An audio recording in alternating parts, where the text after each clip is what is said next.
King Solomon is remembered as one of the richest and wisest rulers in history. His palace was filled with gold. Foreign leaders traveled great distances to meet him. His kingdom became famous for trade, construction, and extraordinary wealth. But Solomon did not begin with unlimited money. Before the gold arrived, before the trading ships returned, and before his kingdom reached the height of its power, Solomon faced a costly problem. He wanted to build the greatest temple Israel had ever seen. To complete it, he needed materials, skilled workers, and financial support from another powerful king. That king was Hiram of Tire. Hiram supplied Solomon with cedarwood, craftsmen, and gold. In return, Solomon promised food, resources, and compensation. But as Solomon's projects grew, so did the cost. Instead of emptying his treasury with one enormous payment, Solomon created a different kind of repayment plan. He used crops, land, labor, diplomacy, and international trade. It was a brilliant strategy, but the debt did not disappear. The cost was simply moved somewhere else. Number Solomon's great ambition. Solomon was the son of King David. When he became king, he inherited a united kingdom and a powerful army, but he also inherited an unfinished dream. David had wanted to build a permanent temple for God in Jerusalem. Solomon decided to complete that dream. The temple would become the spiritual center of Israel. It would also show neighboring nations that Jerusalem was wealthy, organized, and powerful. But a project of this size required enormous resources. Solomon needed carefully cut stone, precious metals, bronze objects, skilled craftsmen, and large quantities of high-quality timber. Israel had stone and agricultural land. What it did not have was enough of the finest cedar wood. For that, Solomon had to look north. The agreement with Hiram. King Hiram ruled the Phoenician city of Tyre. Tyre was famous for trade, ships, skilled craftsmen, and access to the cedar forests of Lebanon. Hiram had also been friendly with Solomon's father, David. Solomon sent him a message and asked for help. He requested cedar and cypress timber for the temple. Hiram agreed. His workers would cut the trees in Lebanon, move them down to the coast, and transport them by sea. Solomon's workers would then carry the timber to Jerusalem. In return, Solomon promised to supply food for Hiram's royal household. Every year, large quantities of wheat and olive oil were sent from Israel to Tyre. At first, it appeared to be a simple trade agreement. Hiram had timber and skilled workers. Solomon had grain, oil, and fertile farmland. But the arrangement continued for years. And Solomon's construction plans did not stop with the temple. The cost keeps growing. The temple took 7 years to complete. Thousands of people were involved. Some cut timber in Lebanon. Some transported heavy materials. Others worked in quarries, prepared stone, or supervised construction. Solomon organized tens of thousands of laborers. Workers were sent to Lebanon in rotating groups. Others remained in Israel carrying stone and supplies. The temple was expensive, but it was not Solomon's only major project. After completing it, he built a huge royal palace. He constructed government halls, defensive walls, storage cities, and military centers. His palace complex took 13 years to finish. Together, the temple and palace projects lasted around 20 years. During this time, Hiram continued supplying valuable timber, skilled assistants, and gold. The original agreement had become a major obligation. Number why Solomon did not simply pay in gold. Solomon needed Hiram. Tyre controlled trade routes, ships, experienced sailors, and important materials. Destroying the relationship would be dangerous.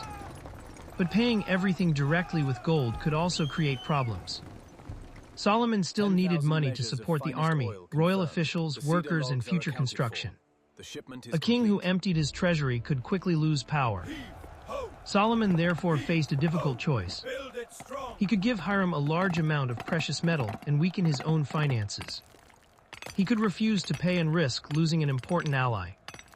Or he could find another form of payment. Solomon chose the third option. The first part of the plan, pay with production. Solomon used Israel's agricultural strength. Instead of paying only with gold, he sent wheat and olive oil to Hiram's household. This allowed Solomon to preserve more of the royal treasure. But the food had to come from somewhere, Farmers had to grow it. Workers had to collect it. Officials had to measure, store, and transport it. Solomon divided the kingdom into administrative districts. Each district was responsible for supporting the royal household during part of the year. This system kept the palace supplied. It also helped Solomon meet his obligations. But it spread the cost across the country. The king protected his treasury by using the production of his people. Number the second part, pay with land. Amen. After the temple and palace were completed, Solomon gave Hiram 20 towns in Galilee. This was an unusual form of compensation. Instead of handing over more gold, Solomon transferred territory. Land could produce crops, taxes, and future wealth. From Solomon's point of view, the plan may have appeared intelligent. He could satisfy Hiram without draining the royal treasury. The towns would become the payment. But Hiram was not pleased. He traveled to inspect the territory Solomon had given him. What he saw disappointed him. The towns did not appear valuable enough. Hiram openly questioned the quality of Solomon's gift.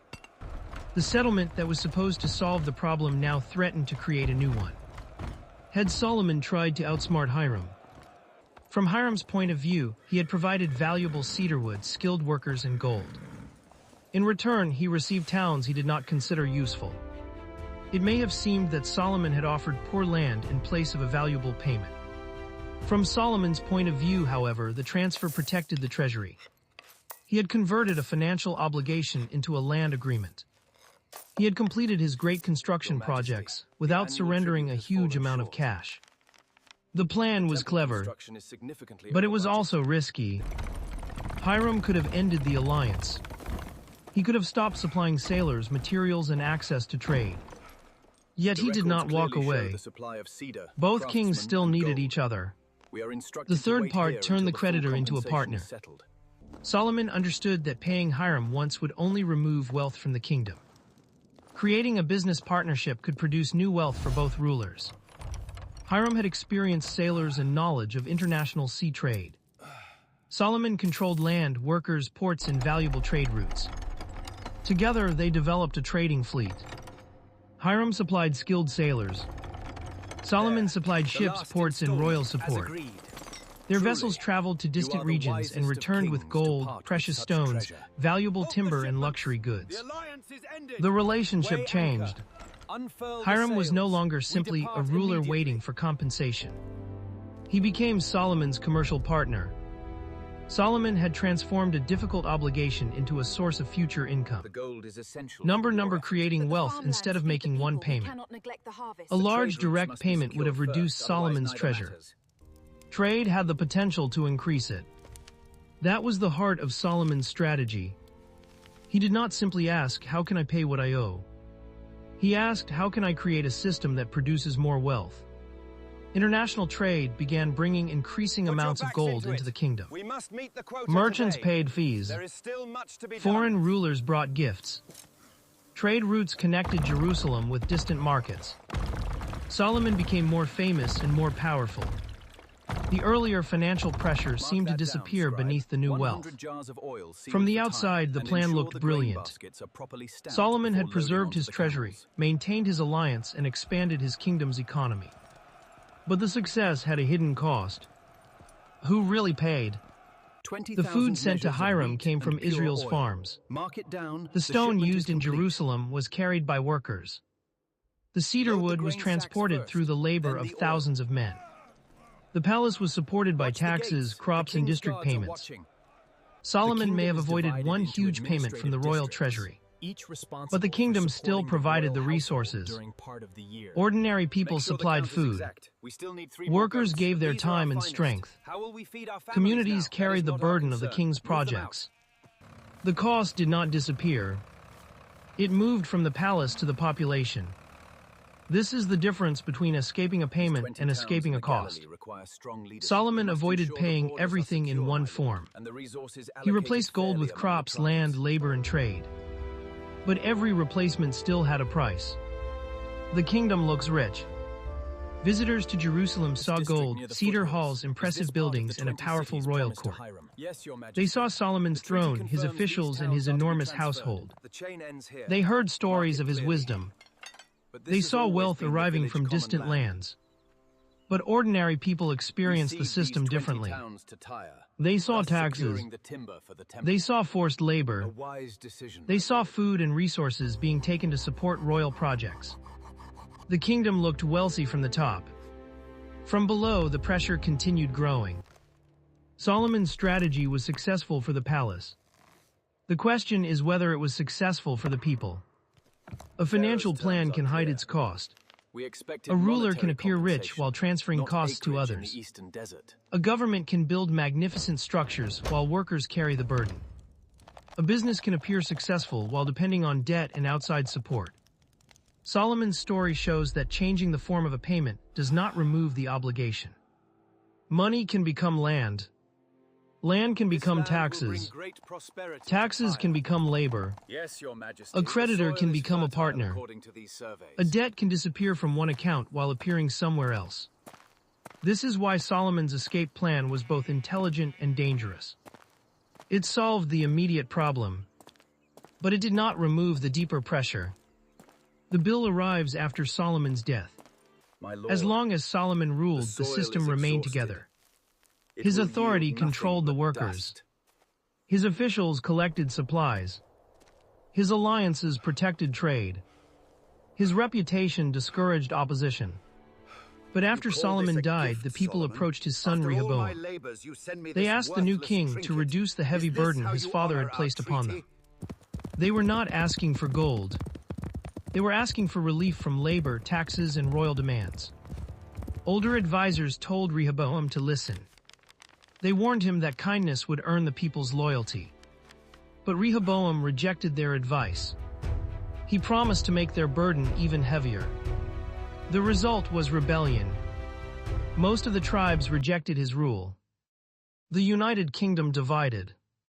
The cost that Solomon had delayed finally returned. It did not return as a bill from Hiram. It returned as anger among the people. It returned as political division. And it returned as the collapse of the United Kingdom Solomon had inherited. Did Solomon truly escape? Solomon completed the temple. He built his palace. He preserved his alliance with Hiram. He developed international trade. He brought enormous wealth into Jerusalem. From one point of view, his plan was a success. He avoided emptying the treasury through one direct payment. He used food, territory, and partnership to manage the obligation. But land was transferred. Workers were conscripted. Farmers supplied crops. The people carried heavy demands. Solomon escaped the immediate financial pressure. His kingdom carried the long-term consequences. Conclusion. King Solomon's debt escape plan had three main parts. First, he paid with production instead of relying only on gold. Second, he transferred territory instead of emptying the treasury. Third, he turned the ruler he owed into a business partner. It was a creative and politically intelligent strategy. It allowed Solomon to finish his projects, protect his wealth, and expand international trade. But it also teaches a powerful warning. A cost does not disappear simply because the payment changes form. Someone still provides the land. Someone still produces the food. Someone still performs the labor. And someone eventually faces the consequences. King Solomon escaped the immediate payment. But years later, his people and his kingdom received the final bill.